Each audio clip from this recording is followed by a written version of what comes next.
ونستغفره ونعوذ بالله من شرور أنفسنا ومن سيئات أعمالنا من يهد الله فلا مضل له ومن يضلله فلا هادي له ونشهد أن لا إله إلا الله وحده لا شريك له أما بعد فأعوذ بالله من الشيطان الرجيم بسم الله الرحمن الرحيم إنا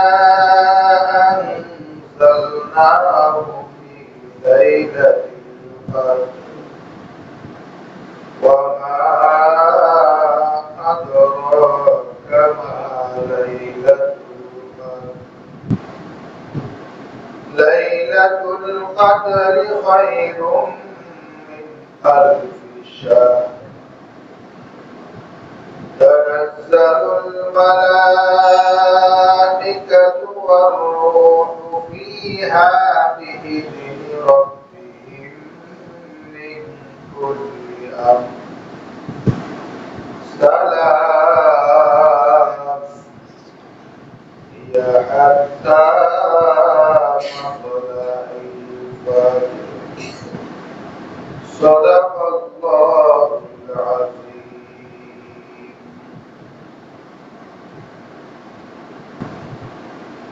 عن أنس رضي الله تعالى عنه عن النبي صلى الله عليه وسلم قال إن الله تعالى وهب لأمتي ليلة القدر ولم يعطها من كان قبلهم رواه كنز العمال.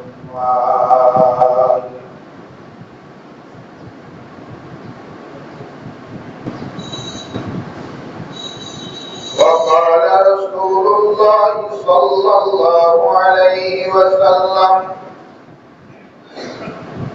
من قام ليلة القدر إيمانا واحتسابا غفر له ما تقدم من ذنبه ومن صام رمضان إيمانا واحتسابا غفر له ما تقدم من ذنبه رواه البخاري أو كما قال عليه الصلاة والسلام. الحمد لله আল্লাহ পাক রব্বুল আলামিন দরবারে শুকরিয়া যে মহান রব্বুল আলামিন আমাকে আপনাকে দয়া করে মায়া করে ভালোবেসে রমজান মাসের শেষ জুমায় আল্লাহ তাআলার ঘর মসজিদে আসার বসার কোরআন ও হাদিস থেকে আলোচনা শোনার এবং বর্ণনা করার তৌফিক দান করেছে। এজন্য আমরা মহান রব্বে কারীমের দরবারে শুকরিয়া আদায় করে বলি আলহামদুলিল্লাহ।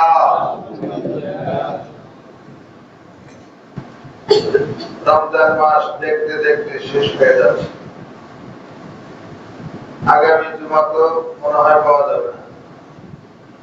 29 যদি হয় বুধবার, 30 হলে আগামী শুক্রবার বৃহস্পতিবার ঈদ হওয়ার সম্ভাবনা। তবে এবছর অনেকের অভিমত 30 হওয়ার সম্ভাবনা বেশি। সেই হিসাবে আগামী বৃহস্পতিবার ঈদ উল ফিতর হতে পারে।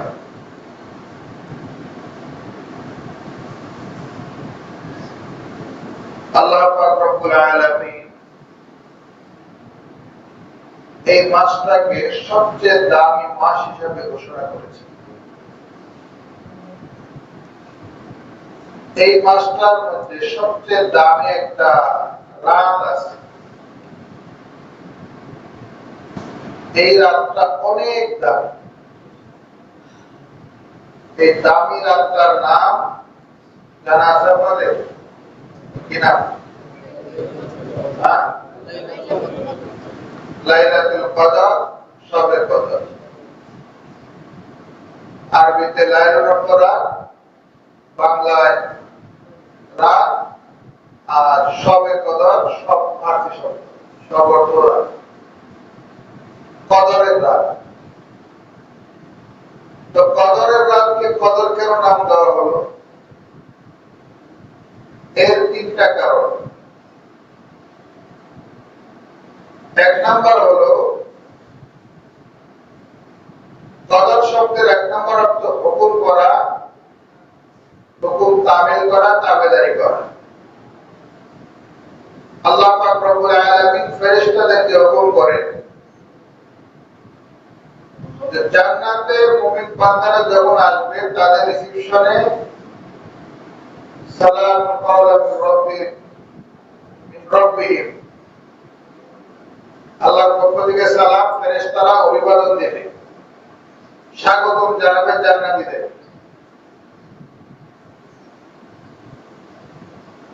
দুনিয়াতেও যারা ঈমানের সাথে সওয়াবের আশায় রমজান মাসকে ঠিকমতো পালন করবে, রোজা রাখবে,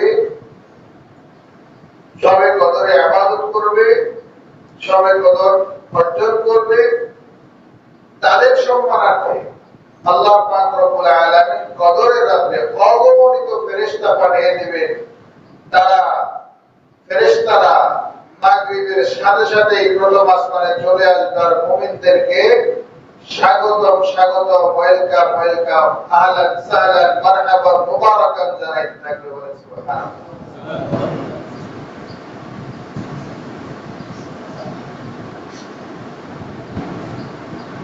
দ্বিতীয় নাম্বার, কদর শব্দের অর্থ হচ্ছে মূল্যায়ন।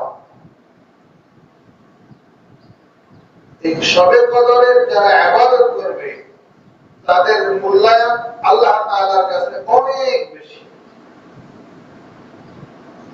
কত বেশি? হাদিস শরীফের মধ্যে আসছে, তাফসীরের কিতাবের মধ্যে আসছে, عن مجاهد قال كان في بني إسرائيل رجل يقوم الليل حتى يصبح ثم يجاهد العدو بالنهار حتى يمسي ففعل ذلك 1000 شهر فأنزل الله هذه الآية ليلة القدر خير من 1000 شهر تلك الليلة خير من عمل ذلك الرجل।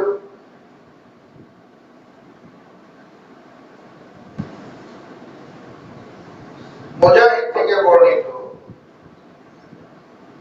নবী করিম সাল্লাল্লাহু আলাইহি ওয়াসাল্লাম এর সম্মুখে বনী ইসরাঈলদের সম্পর্কে আলোচনা করা হচ্ছিল।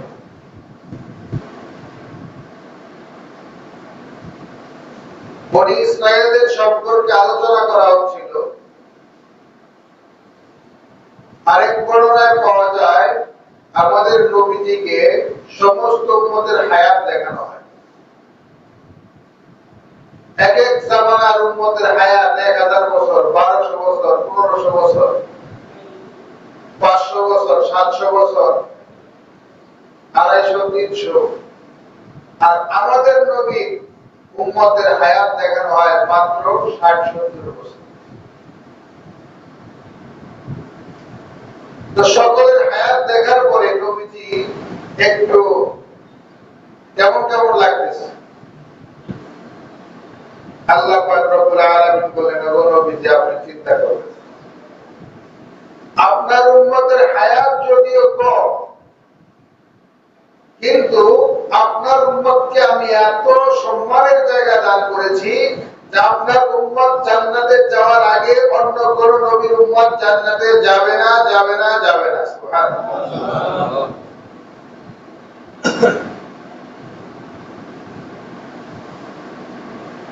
তো মুজাহিদের বর্ণনায় বনি ইসরাইলের এক ব্যক্তি ছিল, তার ঘটনা বর্ণনা করা হচ্ছে।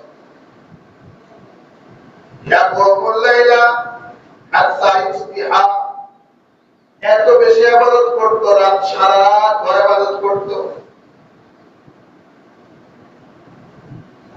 আর দিনের বেলায় কাফেরদের বিরুদ্ধে যুদ্ধ করতো, রাতের বেলায় সারা রাত ইবাদতে কাটাইতো, দিনের বেলায় যুদ্ধ করে কাটাতো। এভাবে একদিন আর দুই দিন নয়, ফাআলা যালিকা আল-বাশার, একটানা 1000 মাস এভাবে ইবাদত করেছি।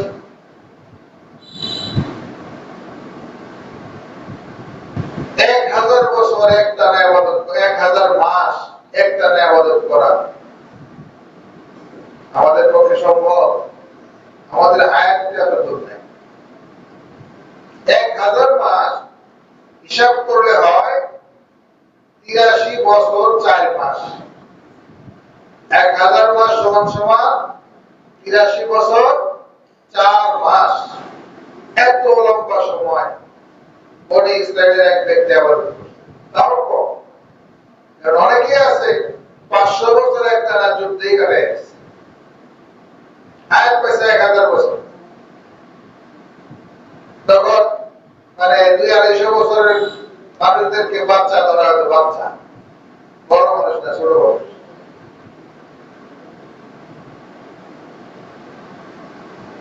আল্লাহ পাক রব্বুল আলামিন আল্লাহর নবীকে বলেন, ও নবীজি আপনি চিন্তা করবেন না, আপনি চিন্তিত হবেন না। আল্লাহ পাক রব্বুল আলামিন আপনার উম্মতের জন্য এমন একটা রাত্রে ইবাদতের ব্যবস্থা করে দিয়েছেন, যদি আপনার উম্মতের কোন বান্দা বান্দি এই রাত্রে ইবাদত করে, আল্লাহ পাক রব্বুল আলামিন এক রাতের আমলের পরিবর্তে তার আমলনামায় 1000 মাস ইবাদত অপেক্ষা উত্তম সওয়াব দান করবেন।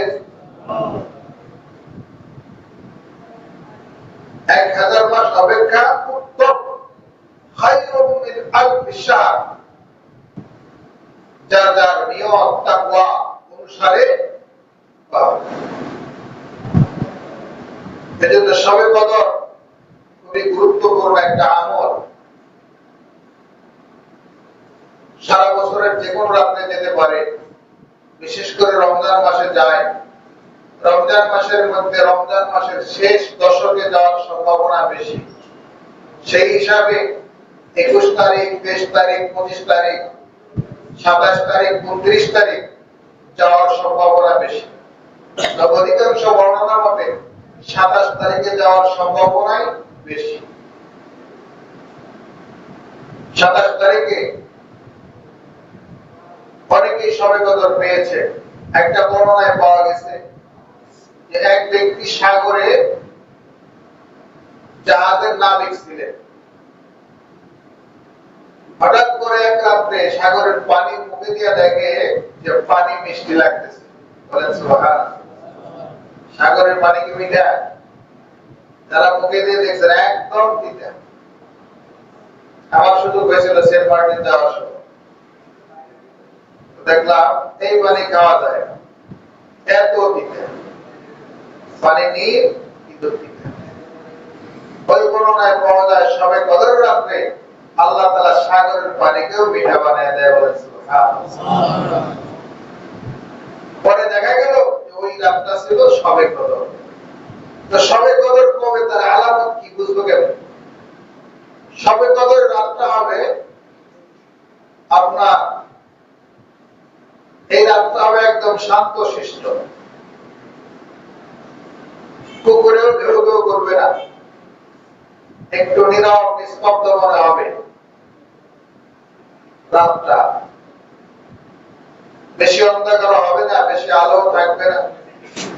এমনকি শবে কদর যেদিন হবে পরের দিন সূর্য এত প্রখর তাপ নিয়ে উঠবে না, মিষ্টি মিষ্টি আলো নিয়ে, মিষ্টি মিষ্টি তাপ নিয়ে উঠবে।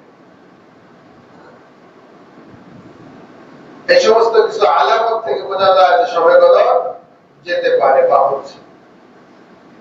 তো শবে কদর এত গুরুত্বপূর্ণ, হাদিস শরীফের মধ্যে আসছে عن انس بن مالك رضي الله تعالى عنه قال دخل رمضان فقال رسول الله صلى الله عليه وسلم إن هذا الشهر قد حضركم وفيه ليلة خير من ألف شهر من حرمها فقد حرم الخير كله ويحرم خيرها إلا محروم।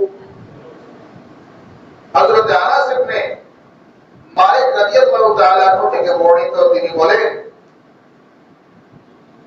যখন রমজান মাস শুরু হলো, নবী করিম সাল্লাল্লাহু আলাইহি ওয়াসাল্লাম বলেন তোমাদের মধ্যে এমন একটা রাত আসতেছে যে ব্যক্তি এই রাতের বরকত থেকে মাহরুম হয়ে যায়, ফাকাদ হারামা কুল্লাহ, সে যেন সমস্ত বরকত থেকে মাহরুম হয়ে গেল। ওয়া ইয়াহরুমু খায়রাহা ইল্লা মাহরুম, আর যে ব্যক্তি এই রাতের বরকত পেল সে অনেক কিছু অর্জন করলো। এখন আমাদের তো এখন জানা নাই যে শবে কদর আসলে কোন রাতে যাচ্ছে, আমরা কি জানি? একবারে জানিও না, আমাদের তালাশ করার মতো এরকম মন মানসিকতা অনেকের নাই। তবে কয়েকটা আমল যদি আমরা করতে পারি তাহলে শবে কদরের বরকত থেকে আমরা মাহরুম হব। এর মধ্যে সবচেয়ে বড় আমল হচ্ছে মাগরিব, এশা, ফজর, এই 3 ওয়াক্ত নামাজ যদি আমরা জামাতের সাথে আদায় করতে পারি তাহলে আমরা শবে কদরের একটা অংশ আমাদের আমলনামায় অটোমেটিক পেয়ে যাব, বলেন সুবহানাল্লাহ। আর যারা আমরা শবে কদর পাবো এই রাতটাকে আমরা যারা মনে করি সারা রাত জাগবো, আপনার স্বাস্থ্য যদি ভালো থাকে, কোন প্রতিবন্ধকতা যদি না থাকে, আপনি সারা রাত জেগে ইবাদত করতে পারেন। এই রাতটাকে বুজুর্গানে 3 ভাগে ভাগ করে ইবাদত করেছেন। কয় ভাগে ভাগ করে? 3 ভাগে ভাগ। প্রথম ভাগের মধ্যে নফল নামাজ পড়তে, দ্বিতীয় ভাগের মধ্যে কোরআন তেলাওয়াত করে কাটাতে, তৃতীয় ভাগ তওবা ইস্তিগফারের মধ্যে কাটাতে। আমি এখানে আরেকটা আমল আপনাদের কাছে যুক্ত করতে চাই। আমাদের যাদের জীবনে কাজা নামাজ নাই তারা শবে কদরে বেশি বেশি কাজা নামাজগুলো আদায় করবে। আপনার জীবনে হাজারো ফজর কাজা হয়ে গেছে, হাজারো জোহর কাজা হয়ে গেছে, হাজারো মাগরিব, আসর, এশা কাজা হয়ে গেছে, হয় না এরকম? আপনারা নফল নামাজ না পড়ে কাজা নামাজ বেশি বেশি আদায় করবেন, কারণ নফলের চেয়ে ফরজের দাম বেশি। এমনি তো পড়া হচ্ছে না, এখন যখন একটু মন মানসিকতা ভালো, করতে মন চাচ্ছে, একটু ইবাদত করতে মন চাচ্ছে, আপনি কাজাগুলো আদায় করেন। এখন বলতে পারেন আমার তো মনে নাই যে কোন দিনের কাজা করছে। আপনি নিয়ত এভাবে করবেন, আমার জীবনে যত ফজরের নামাজ কাজা হয়েছে সর্বপ্রথম যেটা কাজা আছে ওইটা আদায় করতেছি আল্লাহর রাস্তায়, আল্লাহ আকবার 2 রাকাত আদায় করে, এরপরে নিয়ত করলেন তারপরে যে ফজর কাজা ওইটা আদায় করতেছি আল্লাহ আকবার। এইভাবে আপনি ফজর পড়তে থাকবেন। জোহরেরটাও এভাবে নিয়ত করবেন যে আমার জীবনে যত জোহর কাজা হয়েছে আমি প্রথমটা আদায় করতেছি আল্লাহ আকবার। এভাবে জোহরটা আদায় করবেন, আসরটা আদায় করবেন, মাগরিব আদায় করবেন, এশা আদায় করবেন। যাদের কাজা নাই, সমস্ত কাজা আদা, তারা নফল নামাজ পড়বে। নফল নামাজের মধ্যে অনেক নামাজে আছে, এর মধ্যে একটা নামাজ আমরা বেশি আদায় করতে পারি, সালাতুত তাসবিহ। এই নামাজ অত্যন্ত দামি নামাজ। নবী করিম সাল্লাল্লাহু আলাইহি ওয়াসাল্লাম আপন চাচা হযরত আব্বাস রাদিয়াল্লাহু তাআলা আনহুকে বলেন, চাচা যান, যদি সম্ভব হয় আপনি প্রতিদিন সালাতুত তাসবিহ নামাজ আদায় করবেন। প্রতিদিন যদি না পারেন অন্তত সপ্তাহে একদিন, সপ্তাহে না পারলে মাসে একদিন, মাসে না পারলে বছরে একদিন, বছরে না পারলে জীবনে একবার হলেও এই নামাজটা আদায় করবেন। কারণ এই নামাজ পড়ে দোয়া করলে, তওবা করলে আল্লাহ তাআলা তার জীবনের সমস্ত গুনাহ মাফ করে দেন। সালাতুত তাসবিহ কেন এত দামি? তাসবিহ শব্দের অর্থ আল্লাহর জিকির। আর সালাতুত তাসবিহ নামাজের মধ্যে 300 বার তাসবিহ পাঠ করা হয়। সুবহানাল্লাহি ওয়াল হামদুলিল্লাহি ওয়া লা ইলাহা ইল্লাল্লাহু আল্লাহু আকবার। এই তাসবিহটা 300 বার পাঠ করা হয়। 4 রাকাতে 75 75 75 75 মোট 300 বার পড়া হয়। প্রথম রাকাতে 75 কিভাবে? আমরা প্রথমে নিয়ত করব 4 রাকাত সালাতুত তাসবিহ নফল নামাজ পড়িতেছি আল্লাহর রাস্তায়, আল্লাহু আকবার। নিয়ত করার পরে আপনি সানা করবেন। সানা করার পরে আপনার আউযু বিল্লাহ বিসমিল্লাহ পড়ে সূরা ফাতিহা পড়বেন। সূরা ফাতিহার পরে আমিন বিসমিল্লাহির রহমানির রহিম বলার পরে দ্বিতীয় একটা সূরা মিলাবেন। সূরা মিলানোর পরে রুকুতে যাওয়ার আগে 15 বার এই তাসবিহ আপনি পড়বেন। সুবহানাল্লাহি ওয়াল হামদুলিল্লাহি ওয়া লা ইলাহা ইল্লাল্লাহু আল্লাহু আকবার। এই তাসবিহ কোনো কঠিন কিছু না, মুখস্থ আছে না আমাদের? সুবহানাল্লাহ, আলহামদুলিল্লাহ, লা ইলাহা ইল্লাল্লাহ, আল্লাহু আকবার। এই চারটাকে একসাথে সংযোগ করুন। সুবহানাল্লাহি ওয়াল হামদুলিল্লাহি ওয়া লা ইলাহা ইল্লাল্লাহু আল্লাহু আকবার। আপনার রুকুতে যাওয়ার আগে 15 বার পড়বেন। অনেকের হয়তো মনে থাকে না, কিন্তু তাসবিহ নেওয়া যাবে না। আপনি আপনার পরের দিকে মনে মনে ইশারা করতে পারেন যে কয় কর আগে গেছে। দাঁড়াইয়া আপনি কয় কর আগে গেছেন মনে মনে একটু করা যায় না? চেষ্টা করলে কিন্তু করা যায়। আপনার যেমন 4 বার পড়লে আপনার এক আঙ্গুল শেষ। আবার দ্বিতীয় আঙ্গুল ধরলেন, 4 বার পড়লে দ্বিতীয় আঙ্গুল শেষ। তৃতীয় বার করলে আপনার 3 আঙ্গুল শেষ, 3 4 12 বার। চতুর্থ আঙ্গুলে 3 বার পড়লেন, তাহলে মোট 15 বার হয়ে গেল। মনে মনে হিসাবটা আপনি আঙ্গুলের সাথে মিলিয়ে নিতে পারেন। 15 বার। এরপর আপনার রুকুতে যাবেন। রুকুতে গিয়ে রুকুর তাসবিহ আদায় করার পরে তো করবেন 10 বার। কয়বার? কয়বার হলো? 25 বার। রুকু থেকে দাঁড়াবেন, সামি আল্লাহু লিমান হামিদা, রব্বানা লাকাল হামদ বলার পরে করবেন 10 বার। কতবার হলো? 5। এরপর আবার সিজদায় যাবেন, আল্লাহু আকবার। সিজদায় গিয়ে সুবহান রাব্বিয়াল আ'লা 3 বার পড়ার পরে আবার করবেন 10 বার। কতবার হলো? 45। সিজদা থেকে উঠে বসবেন, বসার পরে আবার করবেন 10 বার। 55। দ্বিতীয় সিজদায় গিয়ে আবার করবেন 10 বার। কত হলো? আবার দ্বিতীয় সিজদা থেকে বসবেন, ডাইরেক্ট দাঁড়াবেন না, আল্লাহু আকবার বলে বসবেন। বসে বসে করবেন 10 বার। কত হলো? 75। এরপরে আর তাকবীর বলতে হবে না, সোজা দাঁড়িয়ে যাবেন। এইভাবে প্রথম রাকাত, এরপরে দ্বিতীয় রাকাত, তৃতীয় রাকাত, চতুর্থ রাকাত, প্রত্যেক রাকাতে 75 বার করে মোট আপনার 300 বার তাসবিহ পাঠ করবেন। এইজন্য এই নামাজটা আমরা যারা জীবনে একবার করি নাই, আমি বলবো যেহেতু শবে কদর সামনে আসতেছে, কিবার পরে শবে কদর? 27 তারিখ আগামীকাল। অর্থাৎ আগামীকাল 26 রোজা, 27 তারাবি নাকি? আগামীকালই হচ্ছে আমাদের সেই কাঙ্ক্ষিত শবে কদরের রাত। তো আমরা ইনশাআল্লাহ চেষ্টা করব সবাই সালাতুত তাসবিহ নামাজ আদায় করার জন্য। তো এই হচ্ছে আপনার সালাত তাসবিহের নিয়ম। তারপরে যদি কেউ না বুঝে থাকে, আমাদের মুয়াজ্জিন সাহেবের কাছে জেনে নেবেন, আমির সাহেবের কাছে জেনে নেবেন, অথবা আমার কাছে ফোনে যোগাযোগ করে জেনে নিতে পারেন।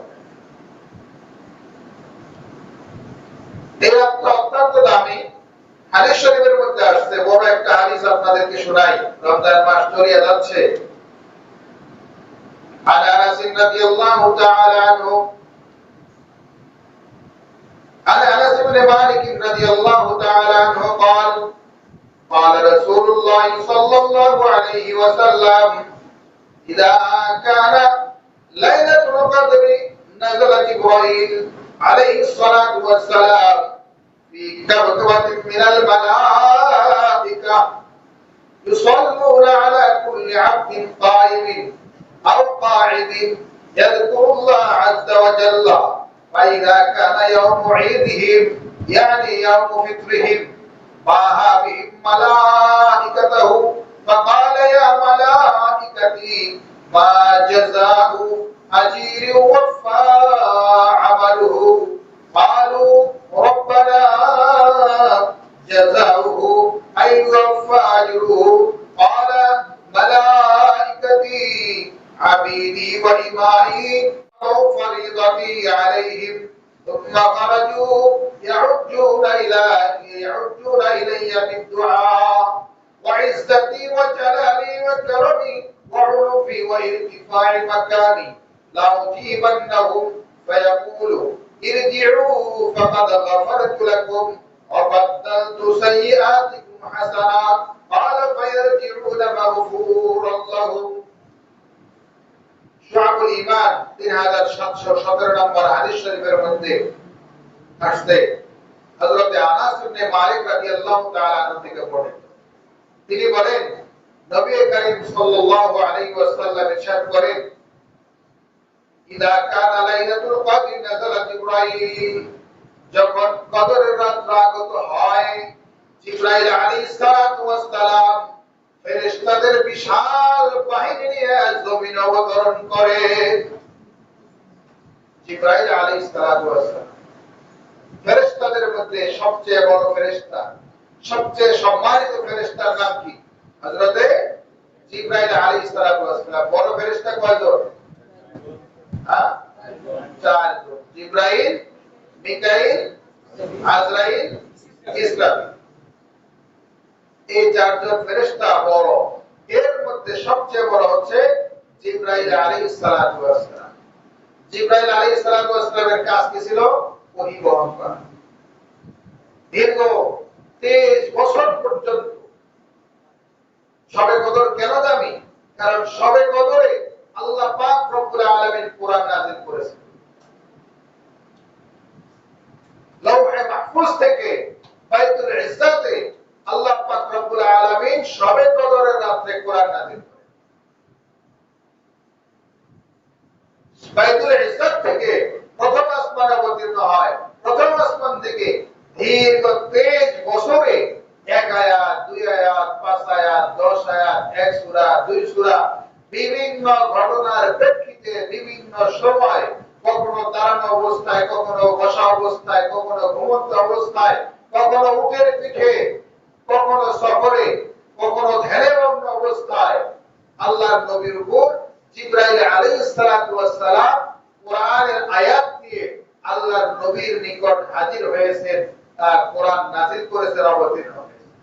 যখন কোরআন নাযিলের সময় হতো, গুনগুন গুনগুন শব্দ হতো, মৌমাছির শব্দের ন্যায়।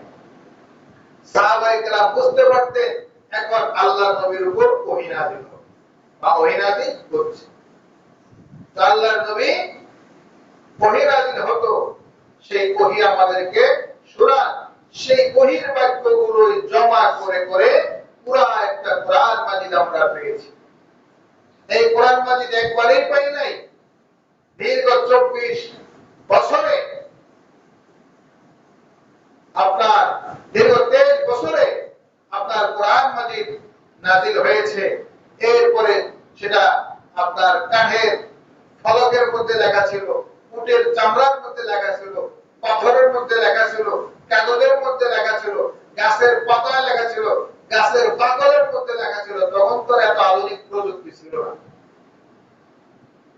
এরপরে এগুলা হযরত ওসমান রাদিয়াল্লাহু তাআলা এর আমলে সবগুলাকে একত্র করে সংরক্ষণ করে জমা করে তিনি কোরআন শরীফের মতো একটা রূপ দিয়েছেন। এটাকে বলা হয় মাসহাফে উসমানী। এটা 7 কেরাত অবতীর্ণ। কয় কেরাত? 7 কেরাত। কেরাত অনেকগুলো, তবে 7 কেরাত প্রসিদ্ধ। আমরা যে কেরাত করি এই কেরাতের নাম হলো কেরাতে হাফস, হাফসের কেরাত। তো কোরআন শরীফ নিয়ে যারা রিসার্চ করেন, গবেষণা করেন, তারা এসব সম্পর্কে জেনে নেন। তো যাই হোক, এই কোরআন মাজিদ আল্লাহ পাক রব্বুল আলামিন শবে কদর রাতে নাযিল করেছেন। এজন্য শবে কদর অত্যন্ত দামি। শবে কদর রাতে যে জিবরাইল আলাইহিস সালাতু ওয়াস সালাম জমিনে আল্লাহর নবীর কাছে দীর্ঘ 23 বছরে আপনার কোরআন শরীফ নাযিল করেছেন। 23 বছরে 24 বছর 23 বছরে কোরআন মাজিদ নাযিল করেছে। সেই জিবরাইল আলাইহিস সালাতু ওয়াস সালাম শবে কদরের রাতে ফেরেশতাদের বহর নিয়ে দুনিয়ায় আগমন করবেন। যে আগমন করে কি করবেন? দোয়া করবেন, ক্ষমা চাবেন, সালাম দিবেন, অভিবাদন দিবেন। কাদেরকে দিবেন? হাদিস শরীফের মধ্যে শুনেন, ইয়াসাল্লুনা আলা কুল্লি আবদিন কায়িমিন। জিবরাইল আলাইহিস সালাতু ওয়াস সালাম তাদের ফেরেশতাদের বহর নিয়ে যারা দাঁড়ানো অবস্থায় ইবাদত করতেছে, অর্থাৎ নামাজ পড়তেছে, তাদের জন্য জিবরাইল আলাইহিস সালাতু ওয়াস সালাম ফেরেশতাদেরকে নিয়ে দোয়া করবেন, ক্ষমা ঘোষণা করবেন, হে আল্লাহ আপনি তাদেরকে maaf করে দেন। আপনার ভয়ে দাঁড়িয়ে দাঁড়িয়ে, আপনার সামনে দাঁড়িয়ে দাঁড়িয়ে, আপনার সামনে সিজদা করতেছে, রুকু করতেছে, দাঁড়িয়ে দাঁড়িয়ে কোরআন তেলাওয়াত করতেছে। আলা কুল্লি আবদিন কায়িমিন, যারা দাঁড়ানো অবস্থায় ইবাদত করতেছে, আও কাঈদিন, যারা বসা অবস্থায় ইবাদত করতেছে, ইয়াযকুরুল্লাহ আযজা ওয়া জাল, যারা বসে বসে আল্লাহর জিকির করতেছে, তাদের জন্য জিবরাইল আলাইহিস সালাতু ওয়াস সালাম ফেরেশতাদের বহর নিয়ে তাদের জন্য মাগফিরাত কামনা করবেন। ফাইদা কানা ইয়াউমু ঈদি, এরপরে যখন আস্তে আস্তে ঈদের দিন চলে আসবে, শবে কদর 27 তারিখ শেষ করে ঈদের তো আর খুব বেশি বাকি থাকে না। ঈদের রাত্র খুব দামি একটা রাত বলে দিই। শবে কদর রাত্র দামি, এরপরে কিন্তু ঈদের রাত্র খুব দামি। কিন্তু বড় আফসোস, বড় হতভাগা আমরা, শবে কদর আর ঈদের রাত ব্যবসায়ীরা অনেকেই তারাবির নামাজ পড়ার সুযোগ পায়। শহরে বন্দরে গেলে দেখা যায় এক দর্জি ভাই বলতেছে, রমজানে এত কাজের চাপ থাকে, ঈদের নামাজও পড়তে পারি না। কারণ ডেলিভারি দিতে দিতে সকালবেলা এমন ঘুম ধরে, ঈদগাহ মাঠে যাইতে পারি। কেন আল্লাহর জন্য একটু সময় কি বের করা যায় না? এত চাপ কেন দিচ্ছে? মানুষের তো এখন জামা কাপড়ের অভাব নাই, যে জামা কাপড় নতুন জামা না হলে আর ঈদগাহ মাঠে যাওয়ার মতো কাপড় নাই, এরকম মানুষ মনে হয় বর্তমানে নাই। ঈদের দিন আপনার যা আছে এর মধ্যে ভালো কাপড় পরে ঈদগাহে যাওয়া সুন্নাত। নতুন কাপড় বানিয়ে যেতে হবে এমনটা তো। আর বর্তমানে এত কাপড়ের তো অভাব নাই। কাজে আমি বলবো দর্জি ভাইদেরকে, আপনারও এত চাপ নেওয়ার কিছু নাই।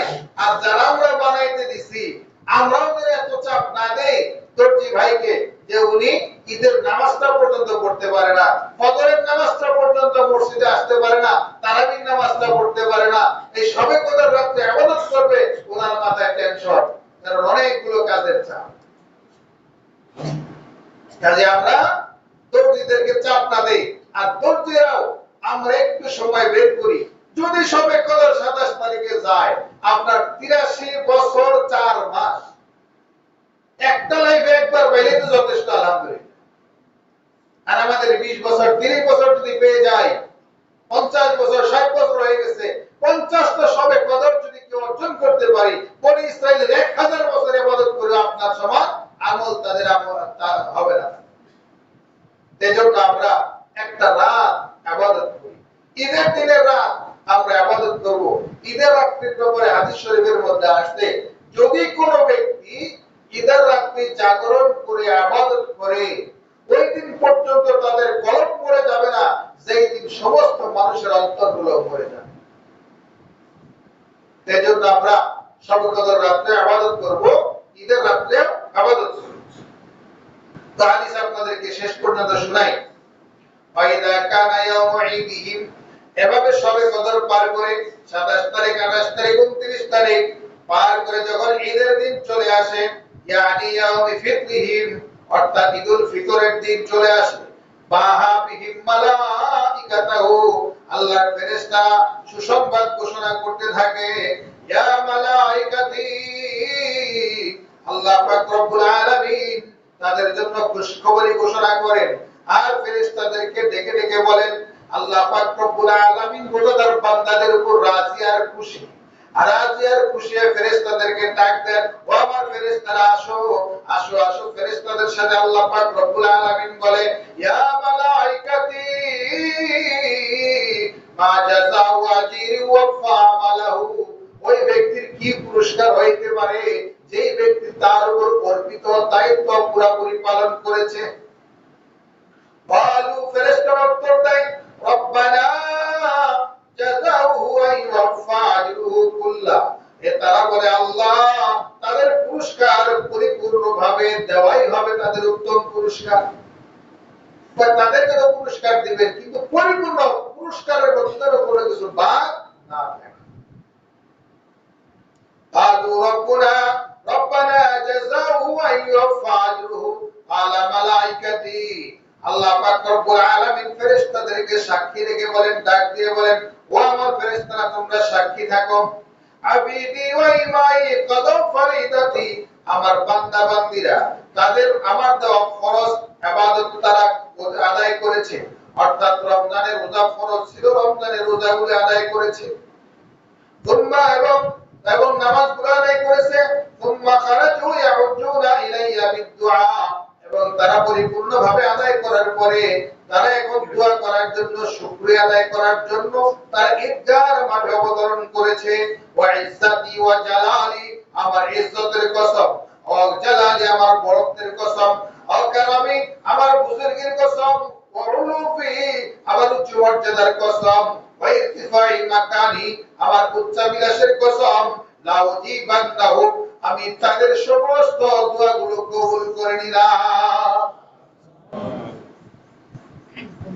ওয়ায়াকুল, এরপর আল্লাহ পাক রব্বুল আলামিন ঘোষণা করেন, ইরজিউ, তোমরা ঈদের নামাজ আদায় করে এখন বাসায় ফিরে যাও, কাদ গাফারতু লাকুম, আমি তোমাদের জীবনের গুনাহ খাতাগুলো maaf করে দিয়েছি। ওয়া বাদদালতু লাকুম সাইয়্যাতিকুম হাসানাত, শুধু ক্ষমা করে দিয়ে কেন তো হয় নাই, আমি তোমাদের গুনাহ সমূহকে maaf করে দিয়ে যেই পরিমাণ গুনাহ করেছিলে ওই গুনার খাতাকে আমি নেকি দ্বারা ভরপুর করে দিলাম। قال فيرجعون مغفورا لهم, তারা ক্ষমাপ্রাপ্ত অবস্থায় যার যার বাড়িতে ফিরে যায়।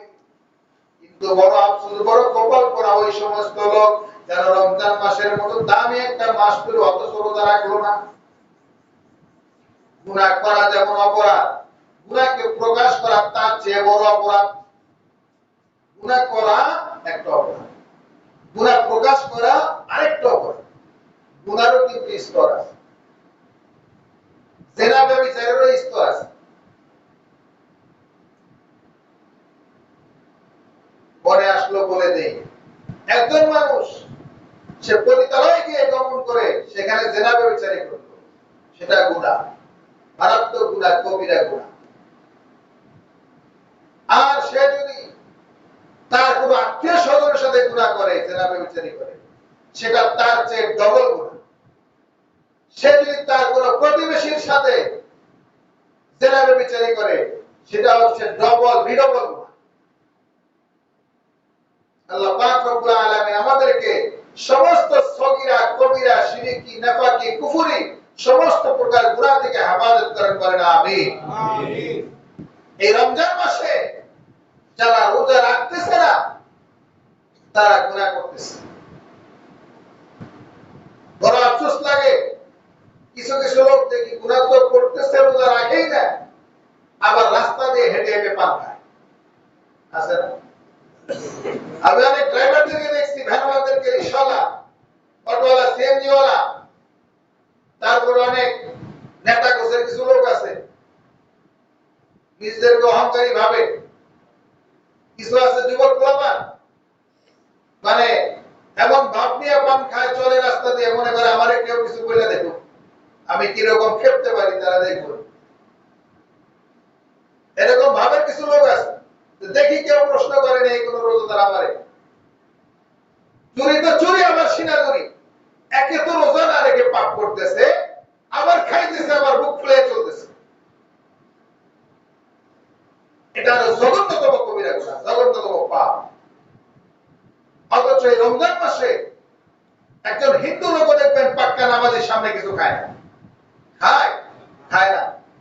অথচ আমাদের মুসলমানদের মধ্যে কিছু যুবক যুবতী, নারীরা আছে, পুরুষরা আছে, তারা মুসলমানদের সামনে দেদারসে খাইতেছে, আবার বুক ফুলে চলতেছে। তার চেয়েও বেশি লজ্জাস্কর কথা, রোজা তো রাখেই না, ইফতারের সময় আগে আগে আসে। ইফতারি খাওয়ার অবস্থা